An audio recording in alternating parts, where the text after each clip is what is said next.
One thing is pretty clear.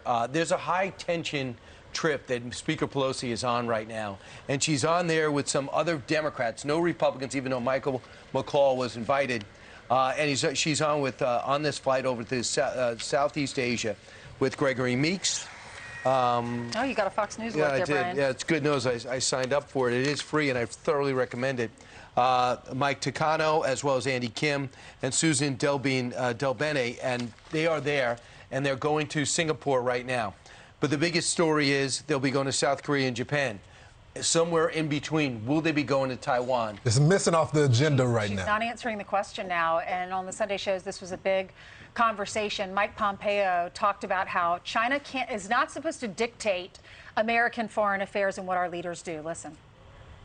Think of the 13 Americans that were killed in Afghanistan, or the fact that, our president said you could have a small invasion in Ukraine and that would be okay. I think that the risk that we've lost the deterrent force, the power, the good work that we did for 4 years, increases the likelihood that Xi might use this as an excuse to do what he has long wanted to do. We shouldn't underestimate that risk, but at the same time, we shouldn't allow the Chinese Communist Party to issue a statement and tell American leaders where they can and can't go. Taiwan is an independent, sovereign nation. If Speaker Pelosi wants to go there and travel there, she ought to go there. She certainly shouldn't change the plans of her trip because of something the Chinese put out in a press release. Pompeo also said on Friday, and I think this is the first time I've ever heard him say this, he said, "I'm with Nancy." And I think it goes back to the core. No matter where you stand with her on political differences or anything, you shouldn't be able to threaten the third person in line of succession for the presidency. It just seems like China is getting to get away, or allowed to get away with anything.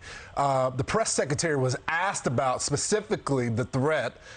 She said she didn't want to get into it. She wanted to didn't want to talk about a hypothetical of the trip. But what we know from sources is that the White House leaked this information about her trip as a means to discourage her from going on the trip.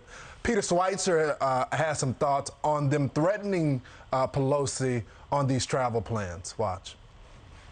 I don't expect you would see the Chinese doing this if Ronald Reagan were in the White House or if John F. Kennedy were in the White House.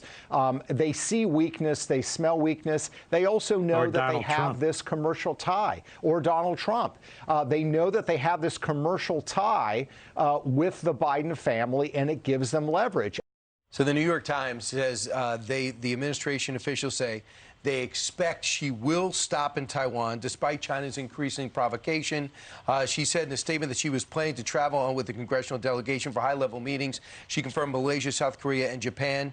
No mention of Taiwan, which they say is not that unusual.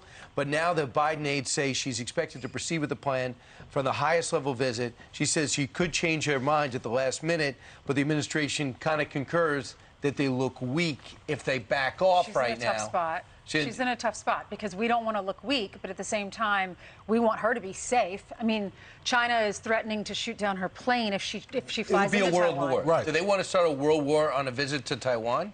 I mean, you got to be kidding me. They're our allies. Listen, I do think there's nuance when it comes to the policy there. But none of that matters. The threatening someone, the most powerful woman in government besides Kamala Harris is Nancy Pelosi. And this is Joe Biden's friend. You would think he would stand up for her on the world stage right here. There is no way, if Donald Trump is the president, and he doesn't even like Nancy Pelosi, that he would allow this threat to happen. I just think it's unbelievable for the White House to not have zero response on that. Pompeo's right. They can't dictate what our leaders do. Chinese state media says if Pelosi visits Taiwan as planned, then authorities are accomplices. That means the Taiwan authorities will be accomplices. The mainland will definitely carry out severe punishment actions on Taiwan at the same time. We know they're doing some military exercises over the last 2 days. The unbearable consequences will fall on Taiwan authorities. So good luck with that. I mean, Taiwan's got 23 million people, and they're armed to the teeth. They don't have the right weapons yet, but we could change that. That whole porcupine theory, you can't get in, you can't attack because you can't penetrate. We have to quickly get them defensive weapons, or it's going to end up like Hong Kong. All right, so that's what's happening in Asia. She's visiting different countries in Asia. We'll continue to keep you posted on that. But I'm Steve Doocy. I'm Brian Kilmeade. And I'm Ainsley Earhart. And click here to subscribe to the Fox News YouTube page to catch our hottest interviews and most compelling analysis.